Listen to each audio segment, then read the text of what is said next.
Bismillahirrahmanirrahim. Assalamualaikum warahmatullahi wabarakatuh. Alhamdulillah alladzi asra bi'abdihi laylan minal masjidil haram ilal masjidil aqsa alladzi barakna hawlahu linuriyahu min ayatina innahu huwas sami'ul basir. Allahumma salli wa sallim ala rasulina Muhammad ibn Abdillah wa ala alihi wa sahbihi wa mawala. Amma ba'd. Yang saya hormati Bapak Imam Masjid Rawdatul Jannah Desa Kaiman, Ketua Badan Ta'mir Masjid, pengurus ibu-ibu dan ketua majelis taklim yang saya hormati, teristimewa pula Bapak Akbar Mamusi selaku Ketua Majelis Asbarul Khairat Bahasa Utara, Bapak Ustaz Jufri Ayuba Walaskar Asbarul Khairat Bahasa Utara, Bapak Ibu jamaah yang saya muliakan dan dirahmati Allah. Saya ini suka mau bicara lama-lama, cuma sejam 9. Kita yakin itu dirubus sulit di sana. Kuah-kuah pokoknya sudah sekarang kasih panas ulang lah kalian. Jadi saya mau tanya sama ibu-ibu, Bu, mau lanjut atau mau makan? Sudah dengar Pak? Lanjut. Setiap tahun di setiap tempat pasti ada suatu peristiwa-peristiwa yang terjadi. Peristiwa-peristiwa yang terjadi di mana saja itu akan meninggalkan kesan yang baik atau kesan yang buruk pada orang yang mengalami peristiwa itu. Sehingga ada orang bertanya, suatu saat berkumpulnya para ulama-ulama yang ada di kota Mesir dan yang dari Suriah, dari Libanon, ini ulama-ulama kaliber dunia kumpul di Suriah. Mereka sedang rapat untuk membahas persoalan-persoalan umat Islam, termasuk hukum-hukum yang berkaitan dengan peristiwa-peristiwa zaman.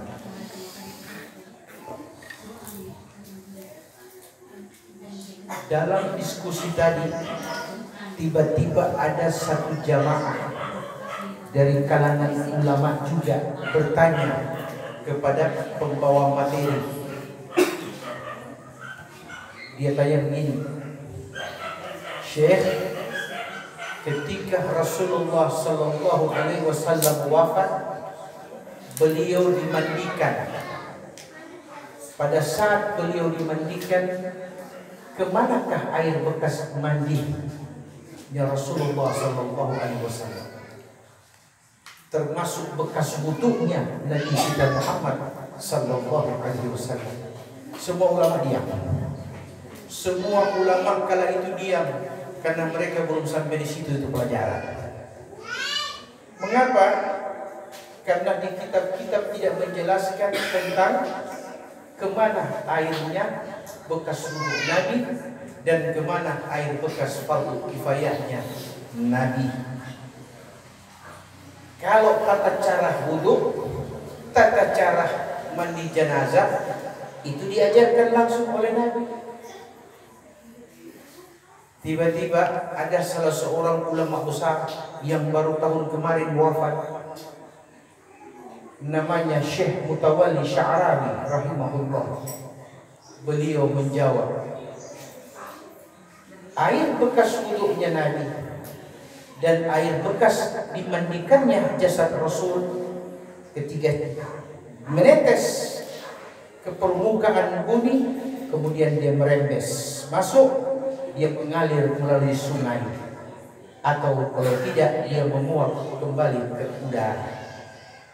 Air inilah yang kemudian berkumpul menjadi awan, Setelah itu ditiup oleh angin, di mana air itu jatuh, disitulah kata Syekh Mutawalli Sya'rawi, masjid akan berdiri. Beliau dapati ini berdasarkan mimpi 3 kali berturut-turut yang didatangi oleh Rasulullah. Kemudian menjelaskan tentang hal itu. Ulama kalau mimpi 3 kali berturut-turut itu datangnya sebagai mimpi yang baik. Seorang mimpi 3 kali berturut-turut itu keluar nomor, itu lebih beda.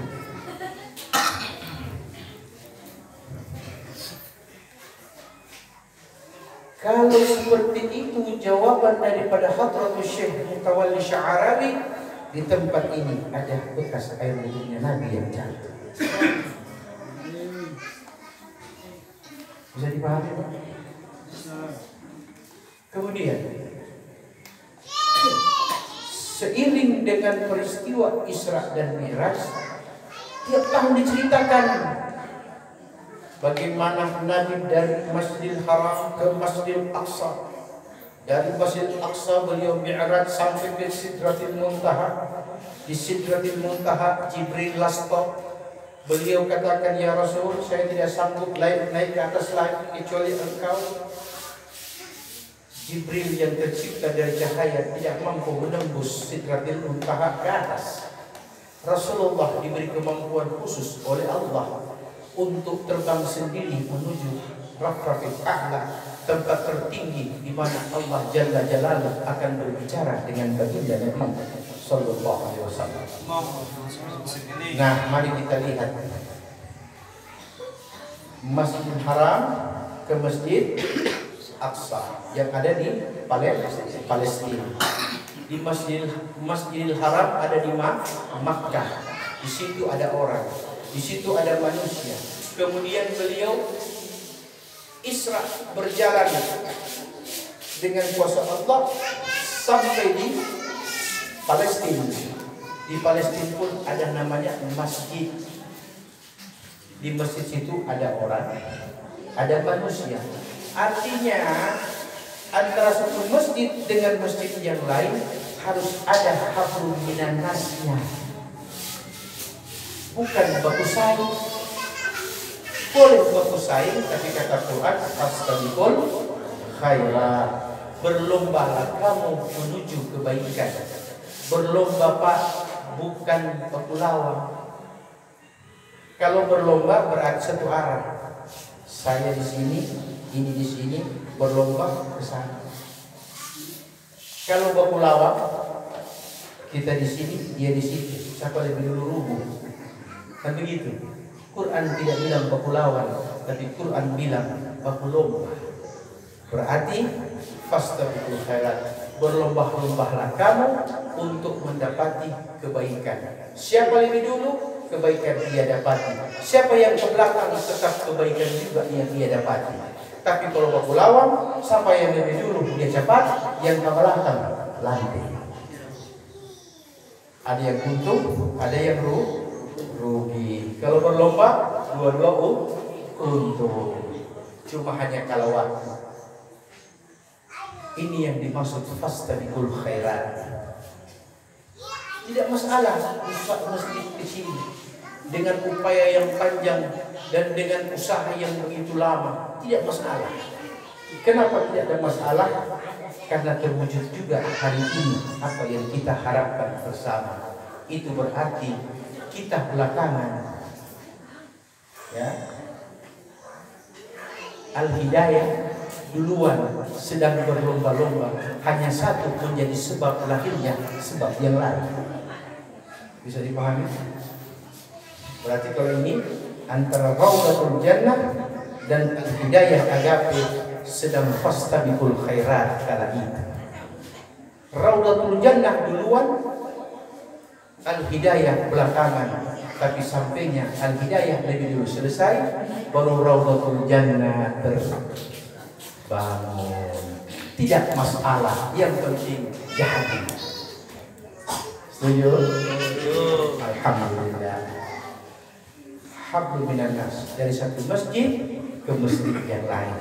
Nah sekarang dari masjid bumi menuju masjid langit namanya Baitul Maqdis, berarti hablum minallah. Ternyata sampai di Baitul Maqdis, sampai ke Sidratul Muntaha, sampai kemudian terakhir sampai Rafiqil A'la, di tempat yang paling tinggi di hadapan Allah Jalla Jalaluhu, Nabi hanya mendapatkan perintah sholat. Sedangkan sholat itu diawali dengan takbiratul ihram. As-salatu muftatahatun bitakbir, Allahu Akbar, wa muhtatamatun bitaslim, dan ditutup dengan salam. Assalamualaikum warahmatullahi wabarakatuh. Assalamualaikum warahmatullahi wabarakatuh. Apa artinya takbir? Allah Maha Besar, berarti hablum minallah. Apa artinya assalamualaikum? Kedamaian, keselamatan bagimu wahai saudaraku, yang nampak maupun yang tidak nampak, yang wujud ataupun yang tidak wujud, mau di kanan maupun di kiri. Yang penting saya memberi salam kepada yang wujud, yang tidak nampak sholat sendirian pun saya memberi salam. Itulah para malaikat. Dan ketika nampak itulah jamaah namanya. Hablum minan nas. Orang mampu jaga dengan itu hablum minallah, dia tidak jaga hati tetangga. Berarti hablum minallahnya baik, hablum minan nasnya rusak. Dia mampu jaga dengan sholat 5 waktu berjemaah di masjid, tapi tetangganya selalu disakiti. Berarti takbirnya bagus, salamnya yang salah. Takbirnya bagus, Allah. Tapi ketika salam, assalamualaikum warahmatullahi wabarakatuh, pas di tetangga yang ada di sebelah yang bakunya sadar, dia beda lihat salam, dia itu sadar. Siapa?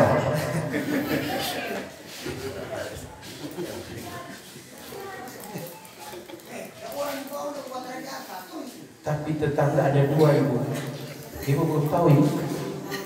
Ibu belum pernah tahu kalau orang belum pernah bilang Pak Ibu ya, kalau tetangga itu ada 2 macam. Ada tetangga masuk dari muka, dan tetangga masuk dari belakang. Tetangga masuk dari belakang paling minta tomat, berbincang. Assalamualaikum. Si Asna dari Cak. Baru kasih Richard, bunga apa kan? Si Asna lemong kan? Baru kasih lemong dan Richard. Si Asna punya kapan jadi prinsip. Kalau kita dapat tetangga begitu, kita angkat sama ke dapur mengenai pulang semua kuliah. Itu tetangga yang suka ikut dari belakang. Kalau tetangga yang suka ikut dari muka, itu ada 2 lagi. Yang perlu dan yang butuh. Tetangga yang suka masuk ke depan ada 2, yang perlu dengan yang butuh. Yang perlu apa itu? Mau utang. Yang butuh apa? Mau pinjam foto, mau pinjam sesuatu, tapi jarang itu dia lakukan. Bagaimana cara melayani tamu tetangga belakang dan tetangga depan? Caranya paling gampang. Tutup belakang, buka setengah yang dibuka. Itu namanya mengatasi masalah tanpa masalah. Segala lalar biru, tahu lalar biru? Pak, tahu lalar biru? Kalau di sini bilang apa lalar biru? Dinosaurus. Itu lalar biru, dia terbang.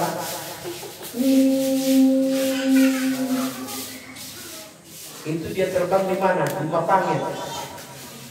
Di salah satu calon penumpang pesawat. Dia hinggap di bahunya calon penumpang pesawat.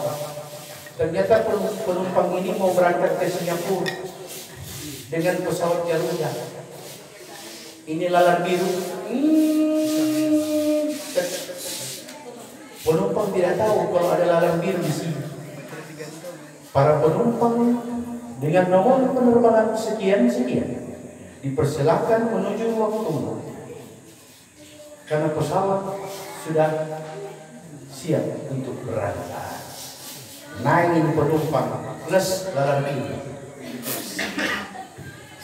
Sampai di pesawat, tunggu sedikit, boarding, take off. Terbanglah pesawat Garuda. Siang hari dia take off jam 8, tiba di Singapura jam 11. Berapa jam? 9, 10, 11. 3 jam terbang. Sampai di Singapura dia cuma mau beli kos kaki. Penumpang ini cuma mau beli kos kaki. Karena kebetulan orang paling kaya ini yang menerangkan. Setelah dia turun dari pesawat, ambil taksi, pergi ke toko, beli kos kaki, dan kembali lagi ke bandara, terbang dengan pesawat yang sama untuk go back. Tahu tuh go back? Balik pulang. Lalar biru setia hingga akhir. Sampai di lapangan Samratulangi, penumpang turun dari pesawat yang baru datang dari Singapura. Pergi pagi, pulang sore, lalar biru terbang. Dia cari ke teman-teman yang sama-sama lalar biru. Udah kali lalar biru macam orang-orang ini. Lalar biru. Yang teman-temannya bilang, dari paginya ada kalian pangan dari mana? Aduh kok anak dari Singapura. Kira-kira lalar biru percaya tidak? Lalar biru yang percaya, lalar biru heboh.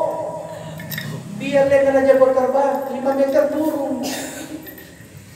Mana lalar biru sama. Turun pejabat terbang cuma 5 meter turun. Singapura nggak tahu berapa jauh. Nenek bilang pagi, nenek pergi sore ada di sini. Pakai otak kalau bicara, pakai pikiran kalau bercerita. Karena orang sama-sama lalar punya sayap dan punya kemampuan yang sama. Jangan bercerita yang enak war-war. Demikian peristiwa Isra Mi'raj ketika Rasulullah ceritakan kepada kaumnya berkata, betul, cuma seperempat malam. Dari Makkah Palestina juga ke Muntaha sebelum subuh masuk balik. Saya mau tanya, apakah lalar biru tadi kalau dia seandainya dia pergi di Mapanget kemudian terbang itu mustahil? Tidak mustahil, karena teknologi pesawat sudah didapat oleh manusia, sedangkan lalar belum dapat teknologi apa-apa. Itu sebabnya lalar aman di dalam pesawat, tidak perlu bertabrakan dengan kencangnya angin dan tiupan debu. Lalar bilang saya aman dalam pesawat. Allah jadikan kendaraan khusus. Alladzi barakna haulah. Kami berkahi sekeliling tubuh Rasul sehingga ia dapat dari Masjidil Haram ila Masjidil Aqsa ila Sidratil Muntaha dalam keadaan aman, pulang balik dengan kecepatan yang Allah tentukan kecepatan. Sama dengan peristiwa lalar biru menumpang di bahu penumpang, pergi pagi ke Singapura, sore ada ulang di Kaimah. Jadi jangan cari bagaimana Isra Mi'raj, jangan, itu salah. Kalaupun kita tahu sebagaimana terjadinya peristiwa Isra Mi'raj, tidak membawa manfaat.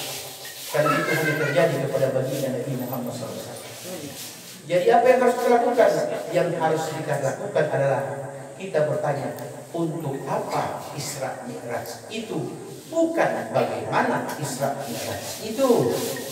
Kalau untuk apa Isra Mi'raj, maka akan lahir jawaban untuk menerima perintah salat, dan untuk mengenal Tuhan, dan untuk mengenal ajaran Nabi, dan untuk mengenal hablum minannas. Itulah Isra dan Mi'raj. Allahumma barik lana fima razaqtana wa qina adzabannar walhamdulillahi rabbil alamin. Assalamualaikum warahmatullahi wabarakatuh. Doa santai. Alhamdulillah, itulah tausiah